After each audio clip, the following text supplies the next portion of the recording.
Hi, this is Carly, a recovered alcoholic. Welcome back to the North Star Big Book, episode 42. I can't believe we're in A Vision for You. I can't believe we're halfway done with A Vision for You and that we got to where we got to. I might go a little bit longer today to make sure we can get everything in, but I will do my best. And I just want to thank you for listening because it means the world. I was really nervous when I first did this podcast that nobody would listen to it, and I was just talking to myself. And my sponsor told me that as long as one person is listening, then that's all that matters. And there was one person that always told me they were listening, and that always made me continue to go. But along the way, I've heard from other people, and it's been pretty encouraging. And I hope that what has been given to me out of the book and what I get to share with you can reach to you and can help you help other people. So we're on the way bottom of 155. Being intrigued, however, he invited our friend to his home. Sometime later, I underlined, and just as he thought he was getting control of his liquor situation, he went on a roaring bender. The just as he thought, I wrote mental obsession. For him, this was, I underlined, the spree that ended all sprees. He saw that he would have to face his problems squarely, that God might give him mastery. I bracketed the next paragraph, and I wrote on the side, June 10th, 1935, which is why our Alcoholics Anonymous' sobriety date is June 10th. It's because it needed Dr. Bob and Bill W. to be sober.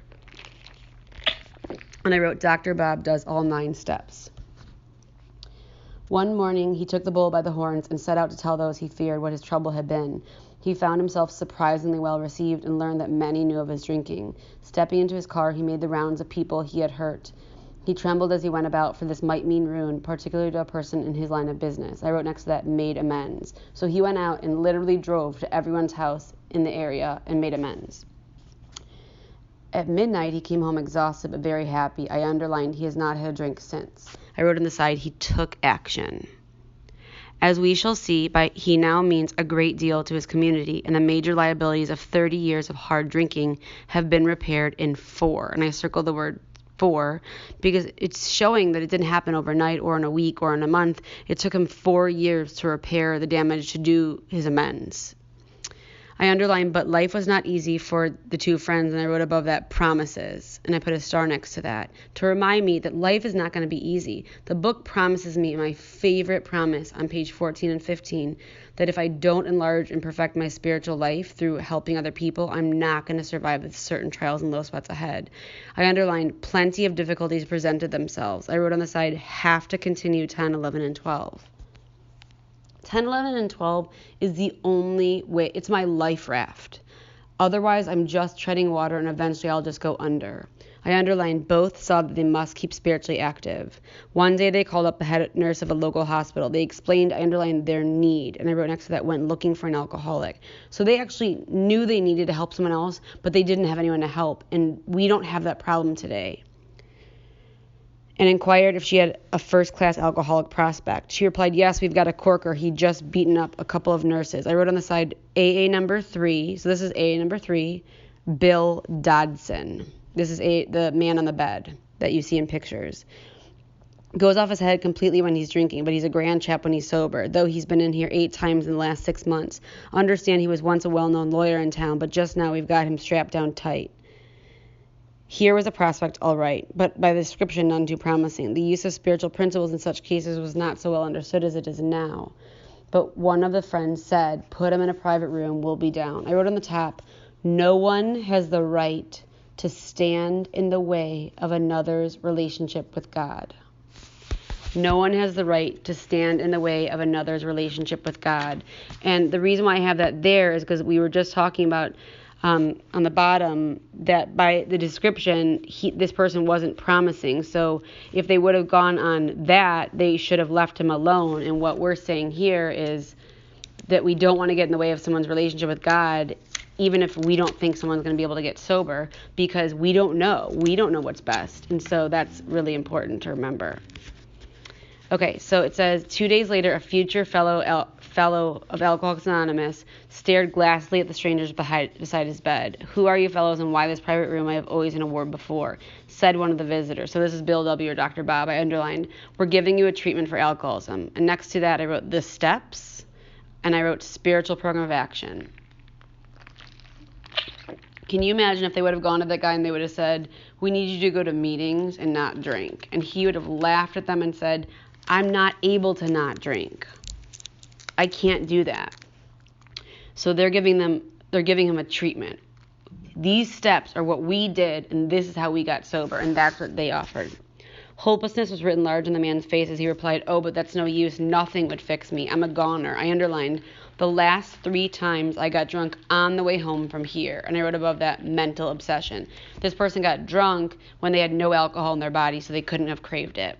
I'm afraid to go out the door. I can't understand it. And I wrote on the side, lost the power of choice. Lost the power of choice. I bracketed the next little teeny paragraph, and I wrote on the side, chapter 7. So this is explaining to us what they explain in working with others. For an hour, the 2 friends, I underlined, told him about their drinking experiences. So they went over step 1. Over and over, he would say, that's me, I drink like that. And I wrote on the side, identify and relating. That's so important. I bracketed the next little paragraph, and I wrote the word disease. So that now they're explaining the disease of alcoholism, which was probably never explained to him. The man in the bed was told of, I underlined, acute poisoning, which is the physical allergy. So what happens to our bodies when we put alcohol in it? From which he suffered, how it deteriorates the body of an alcoholic, I underlined, and warps his mind. And above that, I wrote mental obsession. So they explained the physical allergy and the mental obsession. There was much talk, I underlined much talk, and I wrote on the side what we need to do. We need to explain, I underlined, the mental state preceding the first drink. How often do I go to meetings where nobody talks about the mind? They talk about the drink. They do leads about the drink over and over and over. And all we hear is about the drink. And we're lucky if we hear a mentioning of the steps. We need to talk about the mental obsession. Yes, that's me, said the sick man, but the very image. You fellows know your stuff all right, but I don't see what good it'll do. You fellows are somebody. I was once, but I'm a nobody now. From what you tell me, above this I wrote, after the first step, I know more than ever I can't stop, because the first step made it clear. The first step is the last hammer, the last nail in the coffin. From what you tell me, I know more than ever I can't stop. I wrote on the side, Bill D., that's Bill Dodson, thought he was doomed to an alcoholic death. Bill Dodson thought he was doomed to an alcoholic death, and I wrote, just like I thought. At this, both the visitors burst into a laugh. So the future fellow anonymous, damn little to laugh about that I can see. And I wrote on the side, he gets step 1. He understands that he can't do anything about this. The 2 friends spoke of, I underlined, their spiritual experience, and I wrote above that, through the steps. They didn't tell him that they got a spiritual experience through going to meetings. And, I underlined the word and, told him, I underlined, about the course of action, which I wrote 3 through 12 underneath the course of action, they carried out. So where it says the 2 friends spoke of their spiritual experience, I wrote, gave him step 2. So first they explained the mental obsession and physical allergy, that's step 1. They gave him step 2, talking about the spiritual experience and how that was going to come about by doing the program of action, which is 3 through 12. He interrupted, I used to be strong for the church, but that won't fix it. I've prayed to God on hangover mornings, and I underlined, sworn that I'd never touch another drop, but by 9 o'clock I'd be boiled as an owl. And I wrote on the side, mental obsession. The reason why he could never keep his promises was the mental obsession. And I wrote on the top, talking about what he just talked about, how he prayed, I wrote, faith without works equals prayer without action. So this is someone who prayed but didn't do anything differently. They just prayed. I underlined, next they found the prospect more receptive, and I wrote above that, desperate. Desperate is how we become more receptive. He had been thinking it over. Maybe you're right, he said. God ought to be able to do anything. Then he added, he sure didn't do much for me when I was trying to fight this booze racket alone. I circled the word alone, and I wrote powerless. I bracketed the next paragraph. I underlined, on the 3rd day, so they're telling me how long it took the guy. He visited him once, then he came back and he said, okay, I think you're right. And then on the 3rd day, I underlined, he gave his life to the care and direction of his creator. That's step 3. 3rd day, he takes step 3 and said he was perfectly willing to do anything necessary. 3rd day, in the hospital. His wife came scarcely daring to be hopeful, though she thought she saw something different. I underlined something different about her husband already. I underlined he had begun to have a spiritual experience. Remember, a spiritual experience means we're changing the way that we're thinking or how we're looking at something. I wrote on the side, he did the program of action 3 through 9. So he made the decision. He got rid of the stuff in his hallway by sharing it, and he's going to begin to go on that path, which is how he was starting to change. That afternoon, he put on his clothes and walked from the hospital a free man. He entered a political campaign, making speeches, frequenting men's gathering places of all sorts. Obviously, he's done all the steps because he couldn't have done that at all. Often staying up all night. He lost the race by only a narrow margin. I underlined. But he had found God, and in finding God, he had found himself. And I wrote on the side, found God through working steps 1 through 11. 1 through 11 got him to the place where he had a partnership with God, where he could go out and dare to dream and blaze new trails, and even though he lost, he lived. That was in June 1935. He never drank again. He, too, I underlined, has become a respected and useful member of his community. And I wrote next to that 10, 11, and 12 is how that happened, right? 10, 11, and 12. I underlined, he has helped other men recover and is a power in the church from which he is long absent. So you see, there were 3 alcoholics in that town who now felt, I underlined, they had to give to others what they had found. And I wrote above that step 12. And then in red, I underlined, or be sunk. So if I don't pass it on, I'm not going to be able to stay here. After several failures to find others, a 4th turned up. I wrote on the side A number 4, and I wrote Ernie. And then I wrote, he married Dr. Bob's daughter, which is so typical AA. After several failures, a 4th turned up. He came through an acquaintance who had heard the good news. He proved to be a devil-may-care young fellow whose parents could not make out whether he wanted to stop drinking or not. They were deeply religious people. Much shocked by their son's refusal to have anything to do with the church, he suffered horribly from his sprees. I wrote above that, no human power.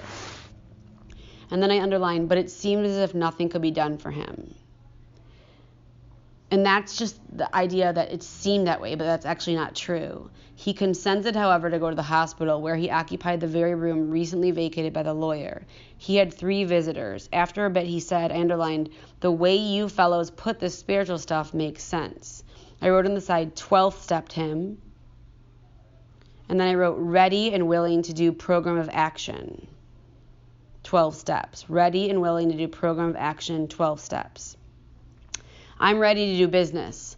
I underlined that. I guess the old folks were right after all. So 1 more was added to the fellowship. All this time, our friend, that's Bill W., of the hotel lobby incident, remained in that town. He was there 3 months. He now returned home. Above returned home, I wrote New York City, leaving behind his first acquaintance, which is Dr. Bob. So I wrote all these in there. So Bill W. is the friend. He returned home to New York City. He left Dr. Bob.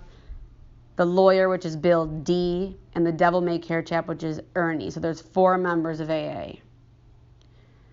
I underlined, these men had found something brand new in life, and then I underlined, though they knew they must help other alcoholics if they would remain sober. So I circled the word if, and I double underlined the word must.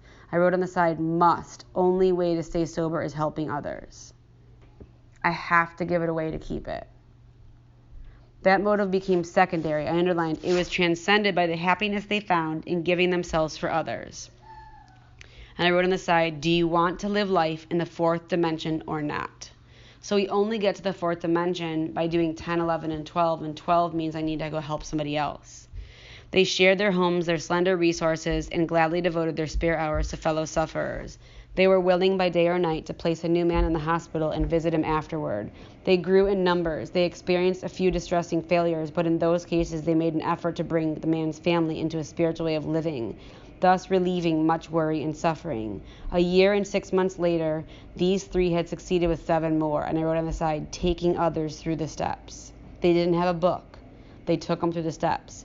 Seeing much of each other, scarce an evening passed that someone's home did not shelter a little gathering of men and women. I underlined, happy in their release and constantly thinking how they might present their discovery to some newcomer. And I wrote on the side, what our home group should be thinking of. What our home group should be thinking of. So we should always be thinking of, how can I present this to someone else? In addition to these casual get-togethers, it became customary to set apart 1 night a week for a meeting to be attended by anyone. I wrote it on the top, open meeting, or everyone interested in a spiritual way of life. Aside from fellowship and sociability, the prime object was to provide a time and place where new people might bring their problems. The next part I wrote Henrietta's house. So Henrietta was the person who helped other people by opening their home. Outsiders became interested. One man and his wife placed their large home at the disposal of the strangely assorted crowd. This couple has since become so fascinated that they have dedicated their home to the work. Many distracted wives visited this house to find, I underlined, loving and understanding companionship among women who knew her problem. And they're talking about Al-Anon. To hear from the lips of their husbands, I underlined what had happened to them. To be advised how her own wayward mate might be hospitalized and approached, I underlined when next he stumbled, and I wrote, if an alcoholic, always will. If an alcoholic, always will. This next part over here, the next two sentences, I wrote in big letters in that blank space after stumbled, what answer are we offering? And I have the word answer in quotation marks. What answer are we offering? So that's an important question to think about in my home group. And my home group is a big book meeting, and we are constantly talking about the book and the steps and how this is the only way out. And we're offering time before the meeting and after the meeting to work with other people.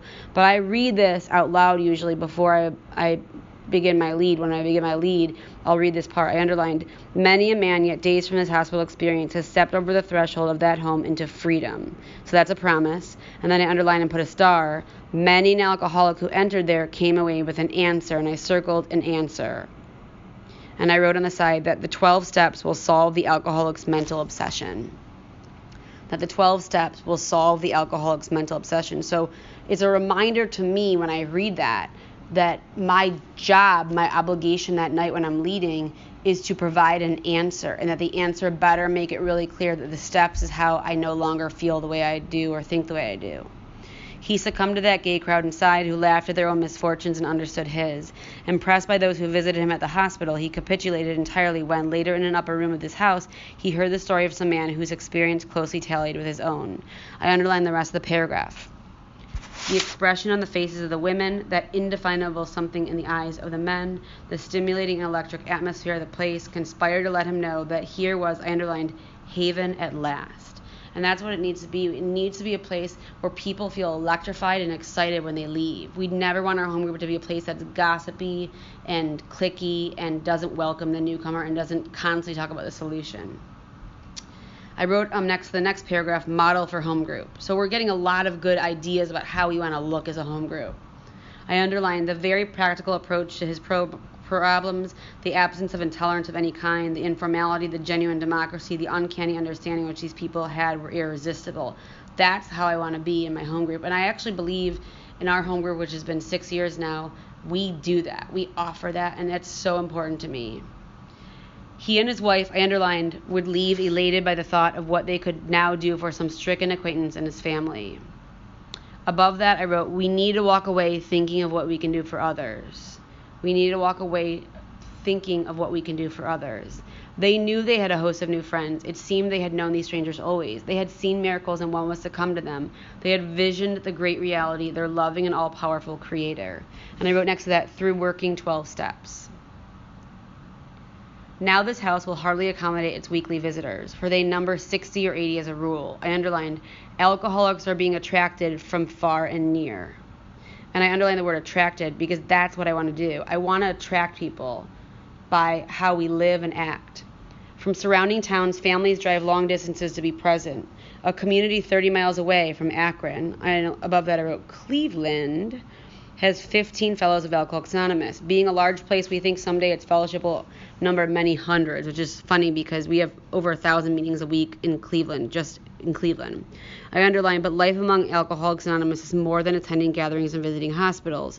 Cleaning up old scrapes, helping to settle family differences, explaining the disinherited son to his irate parents, lending money and securing jobs for each other when justified, these are everyday occurrences. I underlined, no one is too discredited or has sunk too low to be welcomed cordially, and I circled, if he means business. I wrote on the side, if he doesn't mean business, don't waste my time. Which goes back to work with the willing. Social distinctions, petty rivalries, and jealousies, these are laughed out of countenance. being wrecked in the same vessel, being restored and united under one God, with hearts and minds attuned to the welfare of others. The things which matter so much to some people no longer signify much to them. How could they? Under only slightly different conditions, the same thing is taking place in many eastern cities. In one of these, which is New York City on the top of 162, there is a well-known hospital for the treatment of alcoholic and drug addiction. So this is Silkworth they're talking about. 6 years ago, one of our number was a patient there. Many of us have felt for the first time the presence and power of God within its walls. We are greatly indebted to the doctor in attendance there. I wrote above that, Dr. Silkworth. For he, although it might prejudice his own work, I underlined, has told us of his belief in ours. I love that. Every few days, this doctor suggests our approach to one of his patients. Understanding our work, he can do this with an eye to selecting, I underlined, those who are willing and able to recover on a spiritual basis. Many of us former patients go there to help. Then, in this eastern city, there are informal meetings such as we have described to you, where you may now see scores of members. There are the same fast friendships. There is the same helpfulness to one another as you find among our Western friends. So the idea is that everywhere that AA blossoms, there's going to be the same principles and traditions and program, but everyone's going to have different ways that they approach it and how they carry it. But we're at the core, when you don't focus on the differences and you focus on the similarities, they're all the same. There is a good bit of travel between East and West, and we foresee a great increase in this helpful interchange. Someday we hope that every alcoholic who journeys will find a fellowship of Alcoholics Anonymous at his destination. And in my experience, except in Nice, France, when I was there in like 2001, and I could not find a meeting even though I know that they had them there, I've always gotten to find an AA meeting when I've traveled. It's one of the joys of traveling, especially if you're with family. You need to make it a priority that you go to at least one meeting while you're away. It's so amazing to show up and to carry the message, and you never know who you're going to meet and who you're going to affect. To some extent, that is already true. Some of us are salesmen and go about. Little clusters of 2s and 3s and 5s of us have sprung up in other communities. Through contact with our two larger centers, those of us who travel drop in as often as we can. This practice enables us to lend a hand, at the same time avoiding certain alluring distractions of the road, about which any traveling man can inform you.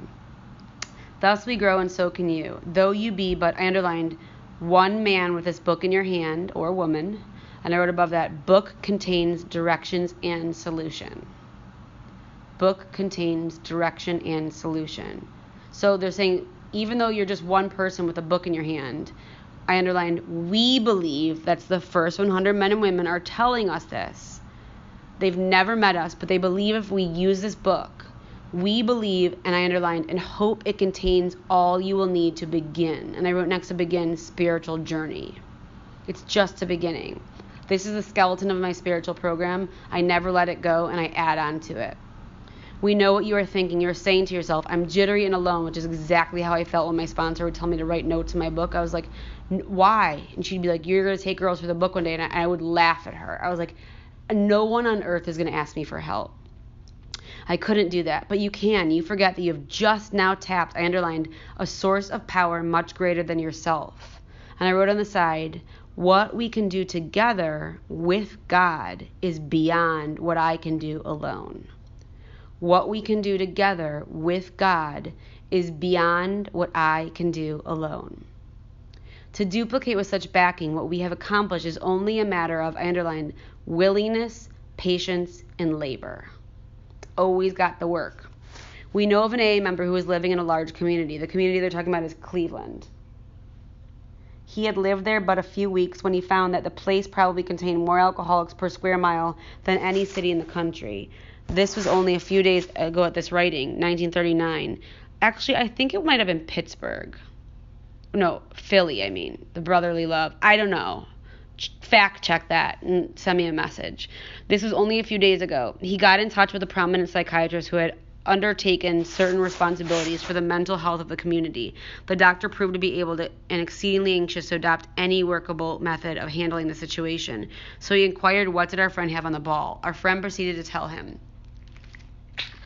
And with such good effect that the doctor agreed to a test among his patients and certain other alcoholics from a clinic which he attends. Arrangements were also made with the chief psychiatrist of a large public hospital to select still others, I underline in red, from the stream of misery which flows through that institution. If I wasn't dead and there was an AA, would be in an I would be institutionalized. So our fellow worker will soon have friends galore. I underline in red, some of them may sink and perhaps never get up, because that's a part of the reality when people don't do the work. I underlined, but if our experience is a criterion, more than half of those approached will become fellows of Alcoholics Anonymous. And I wrote next to the word approach, I wrote with the 12 steps. If you approach people in AA and you just welcome them, they're not going to recover. But if you approach them with the 12 steps, they're saying at least half of the people you approach are going to be willing to do the work. When a few men in this city have found themselves and have discovered the joy of helping others to face life again, because that's really what this is about. Life does not get just automatically better because you're sober. Really hard, emotionally strong, like challenging, some of the worst things you can imagine can happen sober, but we get to face it. There will be no stopping until everyone in that town, I underline, has had its opportunity to recover if he can and will. And I wrote next to that, willing to do the work. And I need to remember that I was given the opportunity by people who I didn't even know who gave it to me, and I need to be willing to give it to other people. Still, you may say, but I will not have the benefit of contact with you who write this book. And I'm 19 and a half years sober, and I never got to have contact with the 100 men and women who wrote the book, but I can still carry the message. And this is why. We cannot be sure. God will determine that. So you must remember, I underlined, that your real reliance is always upon Him. I underlined, He will show you how to create the fellowship you crave. And I wrote on the side why we have to do 11. If I just inventory and I help others, I'm not going to be able to hear the message from my higher power. Our book is meant to be suggestive only, and I wrote above that, but not the steps. We suggest this is what you do. If you want to do the program of Alcoholics Anonymous, which is a suggestion, then this is what it is, and it's the steps. The steps are not a suggested part of the program. It's the only part of the program. It's the program. We realize we know only a little. God will constantly disclose more to you and to us, so that's a promise. And then I underlined the rest of the paragraph. Ask Him in your morning meditation what you can do each day for the man who is still sick. I wrote on the side, in your 11th step. So they're pairing 11 and 12. I need 11 in order to do 12. So if I'm not meditating, I'm not praying, I'm not reading 86 or 88, then I'm not really effectively doing 12. I underlined the answers will come if your own house is in order. So obviously the opposite of that is the answers will not come if my hallway's a mess. I underline, but obviously you cannot transmit something you haven't got. So I don't know why I think of cookies, but if I live in a great neighborhood, and if the neighborhood kid knocked on the door and they said, Carly, do you have any cookies? And I went to my cookie jar and it was empty, I would be like, I'm so sorry, guys, I don't have any to give you. And I couldn't give them cookies if I don't have them. So I have to do the work. I have to bake the cookies. I have to go grocery shopping. I have to get a job. I've got to buy the flour and the chocolate and the eggs and all that jazz. So I've got to always do the work in order to be able to give something. I underline, see to it that your relationship with Him is right, and great events will come to pass for you and countless others. And I circled that word will. I wrote steps, and then I made an arrow to God. So the steps give me God. And then I wrote God, and I made an arrow to self. God gives me back. And then I wrote self and an arrow to others. So it's steps to God, God to self, self to others. And I wrote, as a result of 10, 11, and 12, these are the great events that are going to come to pass. So I underlined, this is the great fact for us. So it doesn't have to happen down the road. This is happening now. Abandon yourself to God, I underlined, as you understand God. It's not how anyone else understands God. Admit your faults to Him and to your fellows. Clear away the wreckage of your past. So they're talking about clean up your house, clean up your hallway. I underline, give freely of what you find and join us. The first 100 men and women are saying, we shall be with you in the fellowship of the Spirit. And I just, for the first time in my whole sobriety, realized that they're telling me that even though I don't get to see them, that they are with me when I'm sitting down with you and I'm doing Big Book. They are with me. They are clapping and cheering when we are carrying this message, when we are courageously speaking the truth that needs to be told to help another alcoholic. I've never, ever thought about that, but from now on, I'm going to invite them and feel their spirit. And you will surely meet some of us as you trudge the road of happy destiny. I used to use the word trudge like it was like I'm in the snow trying to get through, because that's what I thought it meant. But in the 1930s, the dictionary definition was to walk with a purpose and direction. to walk with a purpose and direction. So they're telling me, as you walk with a purpose and direction, this is the road of happy destiny. And I circled the word of, and it does not say to happy destiny. This is happy destiny. I wrote on the side, we are on that road if, and I wrote the word if big and underlined it. We are on that road if we are doing 10, 11, and 12. May God bless you and keep you until then. I wrote a couple of things on the next page, and then we're going to stop. So I wrote, in order to effectively carry this message, we have to be living it ourselves, which is something I have somewhere else in my book, but it's just a reminder after this reading. In order to effectively carry this message, we have to be living it ourselves. And then I wrote, if not living it, cannot effectively carry it. If not living it, cannot effectively carry it. I can still carry it, I'm just not going to carry it effectively. And then it says personal stories, how 43 alcoholics, and I circled the word recovered, and I wrote from a seemingly hopeless state of mind and body from their malady. And so the rest of the stories in the back of the book are supposed to show how each member recovered. Thank you guys for your time. I cannot even tell you how humbled I am to be able to carry this on in this medium, and I can't wait to see what the future is going to hold for us, and I hope you carry this on to others. Thank you. May God bless you and keep you.